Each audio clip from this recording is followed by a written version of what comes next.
Hi guys! Welcome back and I'm back with this first haul. Ito guys ay mga candies na binili ko sa Shopee since ang aking kasing tindahan ay nakalbo na ang mga candies and matagal ko silang hindi naasikaso dahil nga nagbakasyon ako ng 1 month sa province. So, medyo matagal-tagal ako hindi nakapag-upload guys ng aking content ng mga paninda. So, nag-insert muna ako ng ibang content para hindi ma-zero yung aking channel. So, ngayon, babalik ako sa pag-haul, sa pag-share ng mga products na itinitinda ko dito sa aking tindahan. So, ngayon guys, sisimulan ko nga dito sa pag-haul ko ng mga candies na nabili ko sa Shopee and sa brand na Coco Food. Kasi marami silang mga candies dun guys na afford naman and pasok naman sa banga ang kanyang presyo pag tutubuan mo. So, may bebenta mo pa din ng nasa 5 to 6 pesos. Well, isi-6 ko na lang siya kasi kung i-compare ko sa Divisoria, may pwede kang maitinda doon na 5. So, ito, mas maganda kung isi-6 pesos na lang each. Ito guys ay mga sour candies dahil mabenta talaga yung sa akin. So, ngayon kasi i-unbox ko siya. So, mag-unbox ako ng mga napamili ko doon sa Shopee. So, ayan. So, itong shop na to guys is trusted shop ko to. Dalawa yan sila, yung Fayas, tapos itong Coco Food.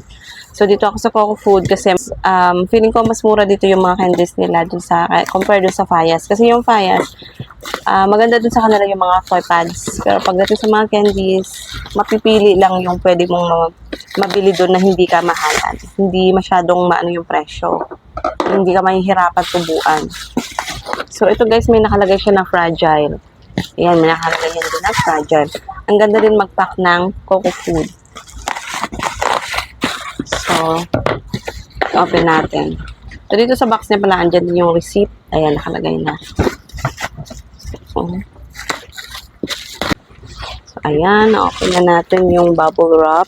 Tapos yung box niya, yung pinaka-tape niya, ayan, nakalagay. Coco. Ayan. Coco. Coco. Kailangan ko lang itong bilisan guys kasi malulubat yung cellphone ko. Wow! Ang ganda. Ang ganda ng packaging nila. Attractive. Here guys, oh. First, sisimulan ko dito guys sa isa kong binili na for personal ko lang nakakainin. So, kakainin ko lang doon. Hindi ko siya bebenta. Pero, pwede nyo din siya guys ibenta kung gusto ninyo. So, bumili ako dito guys ng ganito kasi nakita ko, kasi gusto ko muna i-try. Tapos, kung pwede siya ibenta, edi go. Pero sa ngayon, kakainin ko muna to sarili muna. Sa aking baby girl. Popping chocolate balls. Ayan siya guys, oh. At ito guys ay 99 pesos only. So, ganyan siya kalaki. Ano siya, 168 grams. So, hindi ko alam kung ilan yung laman nito. Popping chocolate balls. Gusto ko siya i-try kung masarap ba siya. I-open ko nga. Ang gusto ko sana guys, magba-vlog ako. Hindi kasi ako naka-ready ngayon eh. Biglaan na. Ngayon dumating, inayin ko rin siya iba-vlog. Kasi gusto ko sana, lahat ng mga candies dito, kada ipapakita ko is ititikman ko para ma-share ko sa inyo yung lasa. Ayan, para at least pag bibili kayo, alam niyo na. Nabigyan ko na kayo ng idea kung ano yung mga lasa ng mga candy. Pero next time na lang siguro yun. So, ito yung kanyang laman. Ayan, yun siya guys. Marami din 99 pesos. Madami din siyang laman. Pero, hindi ko alam yung kung masarap ba siya. Yun siya. Pero ito guys, dahil na-open ko na, at sa akin naman to, so, titikman ko siya. Titignan ko na din kung ilan para may, kayo. So, ganito yung kanyang itsura. Ano ko naman siya?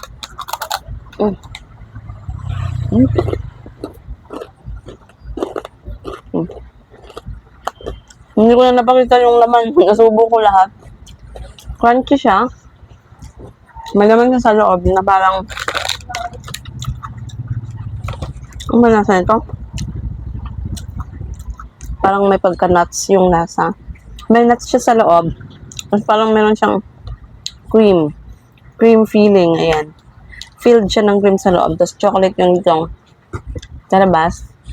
Tapos parang meron siyang biscuits. Dito yung coated siya ng biscuits. Tapos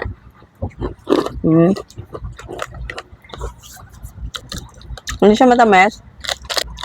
Okay naman sa akin yung lasa. Hindi siya yung lasa na hindi mo magugustuhan kasi nga parang imitation, ganun. Ito, okay naman yung lasa niya. Hindi siya matamis. Pero, yung linamnam niya andun. Pero pwede na itong pambenta. Ilan ba to? So, kakainin ko to first para lang to sa amin ng pamilya ko. 1, 2, 3, 4, 12, 13, 14, 15. 16 pieces guys ang laman niya. Hindi ko alam kung pare-parehas ang laman ha. So, sa 16 pieces, 99 pesos siya. Ang cute ng packaging niya. Ang ganda ng kulay. Nako, pwede mo itong maging toy snack pagka ubos na. So, ayun yung first. So, dumako na tayo dito sa ititinda ko talaga. First guys, ang tagal lang hinahanap sa akin ng mga bata dito. Lagi nilang tinatanong kung meron ako. So ngayon, subukan ko na.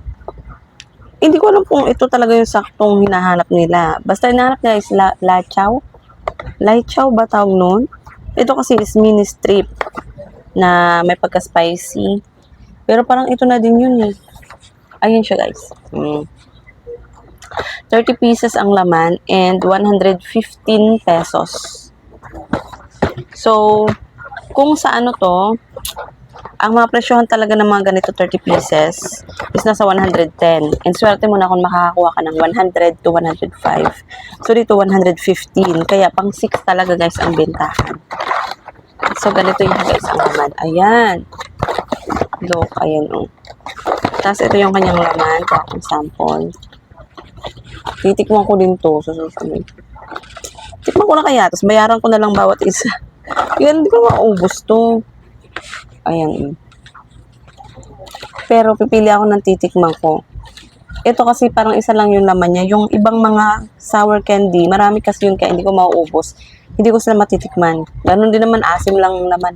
So, ito mini strip ng coco. Ayan guys, so. Light chow. Parang ganon na din to yung light chow. So, titikman ko siya. Titikman ko na siya para ma-share ko sa inyo yung lasa. Bago kasi sa akin to eh. Para siyang ulam. Ay, karne. Ano ba? So, pwede ba ito sa 6? Ganito kaliit lang nung naman. Pero kung masarap naman.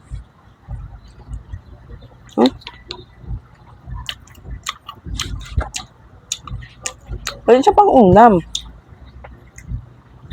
Para siyang karne. Ang anghang lang. Naku, may bibili ba nito?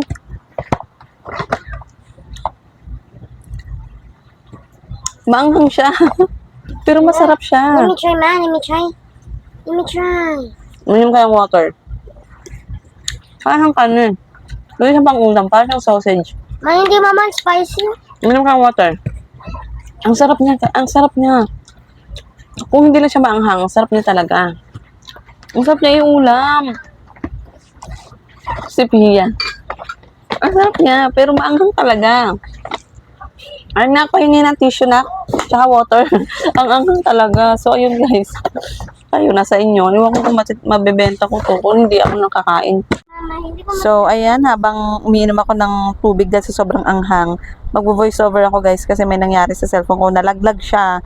And nang chinek ko yung aking video, naka-fast forward at walang voice, walang sound. Kaya, ayun, sad to say, magvo-voice over na lang ako. So, ayun nga guys, sobrang anghang na painom ako ng tubig. So, ito, magpo-proceed na lang tayo dito sa next na product. Ayan, hindi talaga makamove on ng aking bibig. Sobrang anghang niya. Okay, ang next product natin is itong parang laichaw ba yun? Parang ganun pa din, umami bean strip. Strip pa din siya guys. So, ayan, ano din yung laman nito guys, 30 pieces din and 115. And ayan, spicy din siya. Akala ko hindi siya spicy. Akala ko isa lang yung nakuha kong spicy dyan. So, yun, nagulat ako, may spicy din pala. Kaya hindi ko sure kung mabibenta ko tong mga to. Dahil spicy siya. So, ayun nga, titingnan natin yung loob niya. Titikman din tayo ng isa. So, bubuksan natin to guys. And, titikim din natin. So, tingnan natin kung ano din ang lasa nito. Kung ganun din ba yung itsura niya. Pero, actually guys, dahil nga voice over na to, and tinikman ko na yan. So, makikita nyo yung reaction ko dyan. Sayang lang kasi talaga yung audio ko nawala. Makikita nyo talaga kung ano reaction ko dyan sa lasa ng pagkain na yan. So, magiging honest review ako dyan. Magiging honest ako sa kung ano talagang lasa ng ano. Dahil kung i-recommend ko lang naman to tapos hindi naman pala magustuhan nyo. Hindi naman pala okay yung lasa. or what. So, parang hindi naman yun kaaya-aya. Kaya magsasabi tayo dito ng totoo. Para naman pag kung ano yung ibebenta nyo is confident naman kayo ibenta. So, ito nga, para siyang ito na yata yung parang light chow. Ganun yung itsura niya, guys. Oh. Tingnan nyo, kung titignan nyo, napakasarap tingnan. Ayan yung nakikita ko doon na pinapa-free taste sa Macau. Doon. So, tingnan na natin. Ayan. Kung makikita nyo dyan, ay parang hindi ko pa siya na lalasahan masyado. So, tingin-tingin lang muna tayo dito sa balot niya, sa kanyang pack. So, parang hindi pa ako satisfied sa lasa, kaya titikman pa natin yan dyan ng mas malaki. So, ayan, para malaman natin kung ano talaga yung lasa niya. And then, ayan na, makikita niyo sa reaction ko dyan. Sayang lang talaga. So, ayun, yung anghang niya, guys, mas maanghang yung isa. Ayan, may spicy pero tolerable. Pero, ayun na, as you can see, niluwa ko siya. Dahil hindi ko talaga nagustuhan yung lasa niya, guys. Ang weird ng lasa niya, tapos, ewan ko, hindi ko maintindihan at hindi ako sigurado kung mabebenta ko yan. Pero, yung nakapagtaka dyan, dahil yung anak ko dyan, umingi siya, so binigyan ko siya ng kaunti dyan. Tapos, nagulat ako, dahil nagustuhan niya yung lasa. Ayan, kinuha niya nga, kaya gusto niya. At alam niyo ba, guys, naubos niya yung isang piraso niyan. Nabawasan ko naman na, pero, ayun, yung natira ko, naubos niya talaga. Kaya, hindi ako sure kung mabenta ko or hindi. So, may hope pa din kasi nagustuhan ng anak ko eh. So, baka gusto ng mga bata. Kasi nung binili ko yan siya, guys, yung mga review dun sa shop na yun, ay okay naman yung mga review, mga positive, and yung mga customer din kasi yung mga bumibili ng buyer na yan. So, para sa kanila, okay naman at mabenta daw sa kanila. Kaya ayun, napabili din talaga ako. Kaya nag-expect ako na magugustuhan ko din yung lasa. So, pero ayun nga, so, tingnan na lang natin kung mabenta siya. So, kung interested ba kayo, guys, so, ayan, mini strip. 115 pesos, 30 pieces. So, bili na lang kayo kung gusto nyo i-try. Okay, move on na tayo dun sa dalawang product na yun. So, dito na tayo sa mga candies talaga, guys. So, itong Happy Time, Happy Time Lollipop.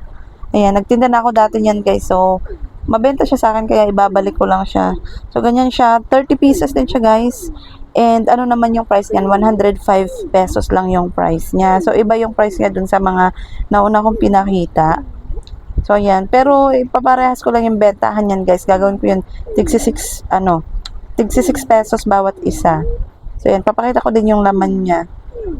So, ito naman yung laman niya, guys. Ayan. 3 lollipop siya na mini. Maliliit na lollipop. Sa isang pack, meron siyang 3 pieces. And ang kanyang packing, guys, ayan, iba-ibang color. May green, may blue, pink, yellow. So, napaka-attractive niya para sa mga bata. Kaya siya naging mabenta. Then, guys, next is, dito na tayo sa mga sour candies ko.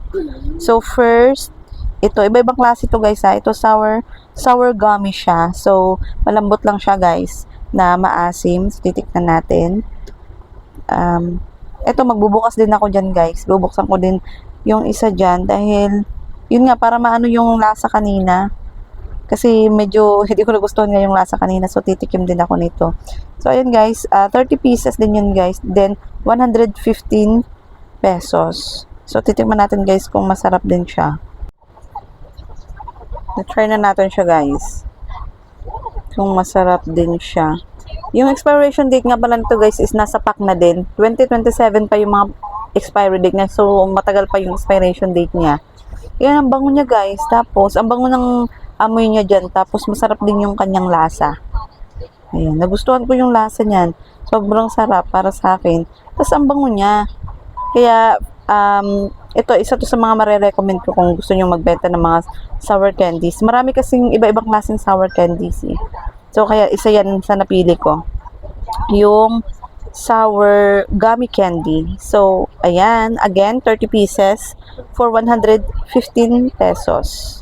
Another gummies, guys, is ito. Tingnan natin nga. Sour tongue. Ito naman ay crunchy candy naman yung klase ng kanyang candy.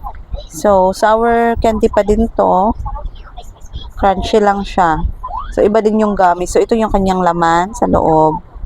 Pero hindi ko na to guys bubuksan na, hindi na ako titikim kasi ayan, hindi ko rin magkakanda ubos. So, ang laman naman nito ay para siyang maliliit guys na bilog na ayun nga, crunchy nga siya pag kinagat.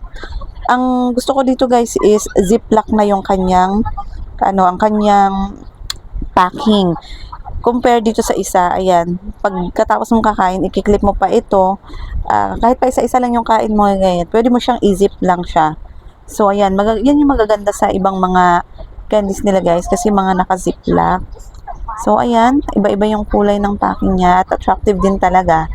So, yan naman ay, ganun pa din guys, 30 pieces and 115 pesos. So, ayan, sour tongue, crunchy candy. Next naman guys is itong sour head naman.